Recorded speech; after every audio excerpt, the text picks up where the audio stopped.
আপনি কি জানেন রসুনের সেই তীব্র ঝাঁঝালো গন্ধের আসল রহস্য কি? রসুন কেবল একটি মশলা নয়, এতে রয়েছে ২০০-টিরও বেশি কেমিক্যাল কম্পাউন্ড। তাজা রসুনে থাকে অ্যালিন নামক এক কেমিক্যাল কম্পাউন্ড, যা সম্পূর্ণ গন্ধহীন।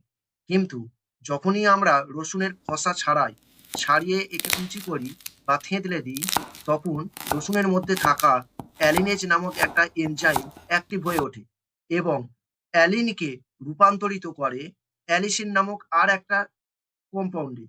এই অ্যালিসিনই হলো রসুনের প্রধান বায়োঅ্যাক্টিভ কম্পাউন্ড, যা এর তীব্র গন্ধ এবং জীবাণুনাশক গুণের জন্য দায়ী। মজার বিষয় হলো অ্যালিসিন অত্যন্ত আনস্টেবল একটা কেমিক্যাল কম্পাউন্ড। এটি খুব দ্রুত ভেঙে যায়। ভেঙে গিয়ে সালফারযুক্ত কম্পাউন্ডে পরিণত হয়। যেমন ধরুন ডাইঅ্যালাইল, ডাইসালফাইড, অ্যাজোইন ইত্যাদি।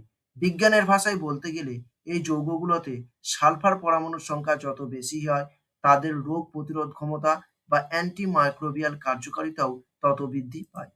এই সালফারযুক্ত কম্পাউন্ডগুলো ব্যাকটেরিয়ার কোষপ্রাচীর ভেদ করে ভেতরে প্রবেশ করে তাদের প্রোটিন স্ট্রাকচার ধ্বংস করে দেয়। এইভাবেই রসুন হয়ে ওঠে প্রকৃতির এক শক্তিশালী অ্যান্টিব্যাকটেরিয়াল কবচ। বিজ্ঞানের এমন আরও অজানা তত্ত্ব জানতে ফলো করুন দ্য নেচার ইঞ্জিন।